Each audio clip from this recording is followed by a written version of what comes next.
Friend, মায়ের রন্ধনশালা এবং blogger চ্যানেলে আপনাদের সবাইকে স্বাগত। তো বন্ধুরা, আশা করি আপনারা সবাই ভালো আছেন। তো আমি প্রতিদিনের মতো আজকেও একটা রেসিপি নিয়ে এখানে চলে এলাম।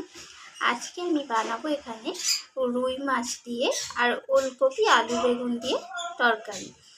তো এখানে আমি রুই মাছ নিয়ে নিয়েছি আমার প্রয়োজন মতো। তো রুই মাছগুলোকে ভালোভাবে ধুয়ে আমি পরিষ্কার করে নিয়েছি। আর এখানে নিয়েছি আমি ওলকপি। তো ওলকপিগুলোকে এইভাবে টুকরো করে ওলকপিগুলোকে কেটে নিয়েছি। আর নিয়েছি তার সাথে আলু। তো আলুগুলোকে এইভাবে লম্বা করে কেটেছি। আর তার সাথে নিয়েছি বিনস কড়াই।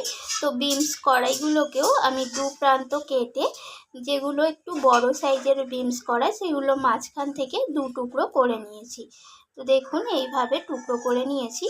আর তার সাথে এদিকে রয়েছে বেগুন। তো বেগুনটাকেও এইভাবে লম্বা করে বেগুনটাকে আমি কেটে নিয়েছি। আর তার সাথে এখানে হচ্ছে একটা বড় সাইজের টমেটোকে কেটে নিয়েছি। আর এখানে হচ্ছে বড় সাইজের একটা পেঁয়াজকে একটু পাতলা করে কেটে নিয়েছি। আর এখানে রয়েছে দুটো তেজপাতা। আর এখানে রয়েছে কিছুটা কাঁচা লঙ্কা। আর এখানে রয়েছে কিছুটা মটরশুঁটি। তো চলুন এরপর আমি রান্নাটা কিভাবে করব সেটা শেয়ার করা যাক। তো মাছটাকে আমি প্রথমে ভালোভাবে লবণ আর হলুদ মাখিয়ে নেব।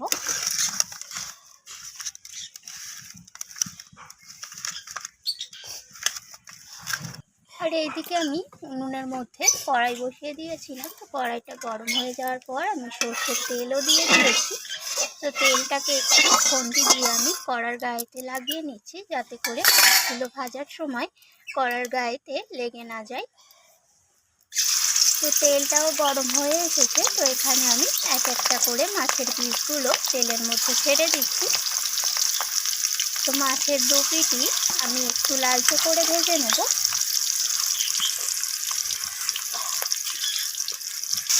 তো খুন্তি দিয়ে আমি মাছের এক পিস উল্টিয়ে নিচ্ছি।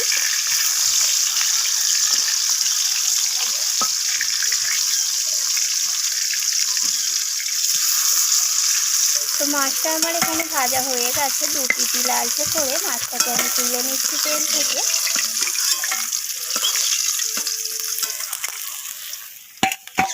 তো আমি এই তেলের মধ্যে বাকি মাছগুলোকেও দিয়ে দেবো।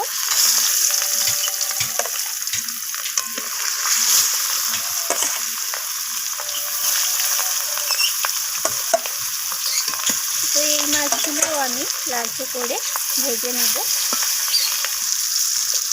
তো এই মাছগুলো আমার লালচে করে ভাজা হয়ে গেছে। এই মাছগুলোকেও আমি তেল থেকে তুলে নেব।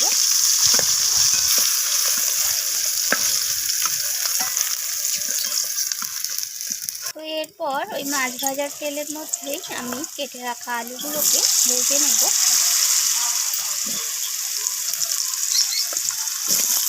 তো আলুগুলো নাড়াচাড়া করে আমি ভেজে নেব লালচে করে। তো আলুর মধ্যে লবণ দিয়ে দেবো। লবণটা দিয়ে আবার নাড়াচাড়া করে নিচ্ছি।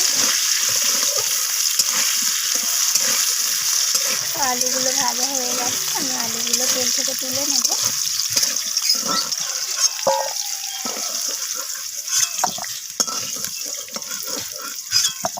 এরপর ওই একই তেলের মধ্যে ওলকপিগুলো দিয়ে দেবো।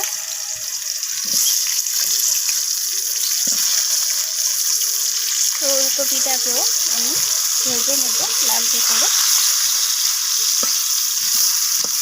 তো ওলকপিটাও ভাজা হয়ে গেছে। আমি ওলকপিটাকে তুলে নিচ্ছি তেল থেকে।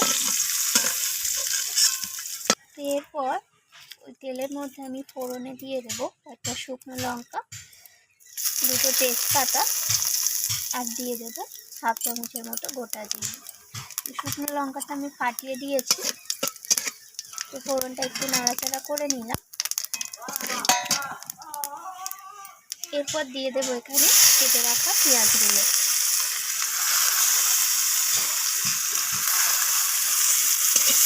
তো পেঁয়াজটাকে আমি ব্রাউন রং করে ভেজে নেব।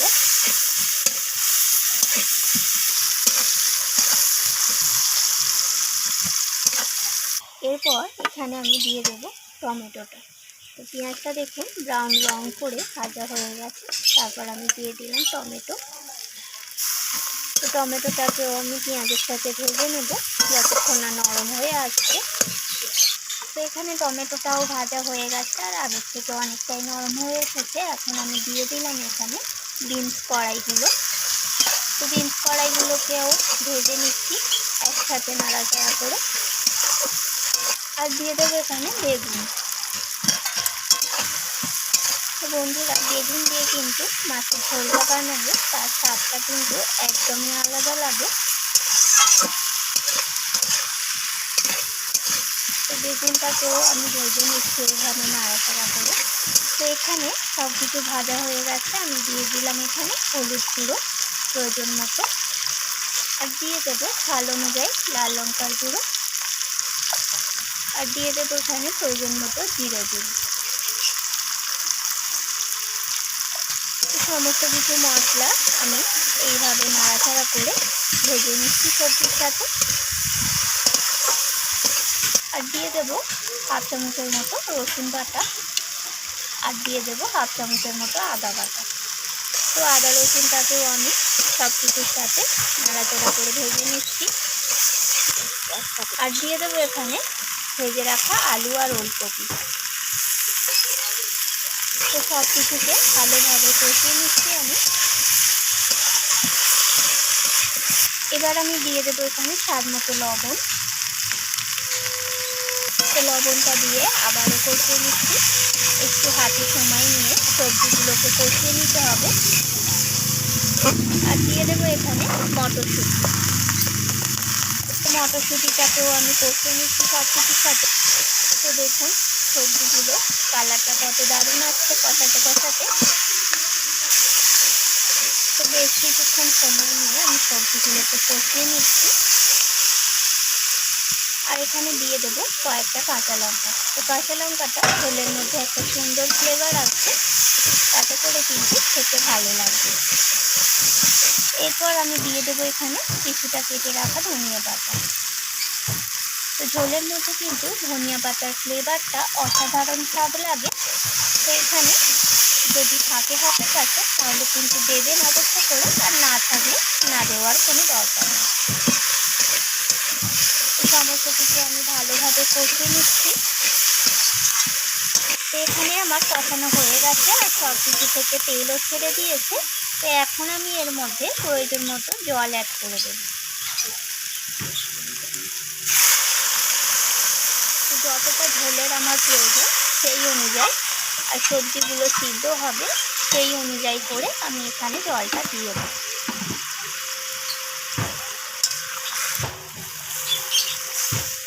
তো এখন আমি এটাকে সিদ্ধ হওয়ার জন্য ঢাকা দিয়ে দেবো, তারপর আমি ফিরে আসবো। তো আমি মিনিট 15 পর ফিরে এলাম। তো এখানে মোটামুটি সবজিগুলো 80% মতো সিদ্ধ হয়ে গেছে। তো এখন আমি এর মধ্যে দিয়ে দেব ভেজে রাখা মাছগুলোকে।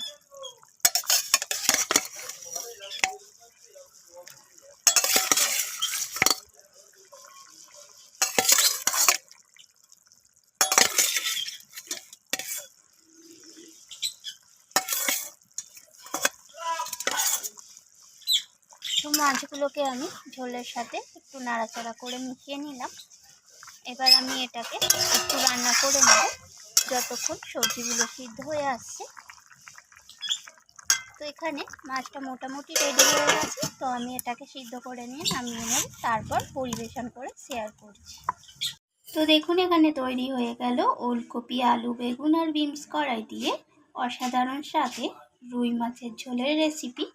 তো রান্নাটি কেমন লাগলো অবশ্যই আমাকে জানাবেন। আর দেখুন তরকারির কালারটা কত সুন্দর এসেছে। তো বাঙালির দুপুরবেলা এইরকম যদি একটা মাছের ঝোলের রেসিপি থাকে বন্ধুরা, ভাত খাওয়াটা কিন্তু একদমই জমে যায়। আর এটা দিয়েই ভাতের থালা পুরো একদমই শেষ হয়ে যাবে। তো রান্নাটি ভালো লাগলে অবশ্যই লাইক, কমেন্ট, শেয়ার করে দেবেন। আর আমার চ্যানেলটিকে সাবস্ক্রাইব করে চ্যানেলটির পাশে থাকার অনুরোধ রইল। আমি আবারও ফিরে আসবো অন্য কোনো রেসিপি নিয়ে। আজকের মতো এইটুকু। ধন্যবাদ বন্ধুরা।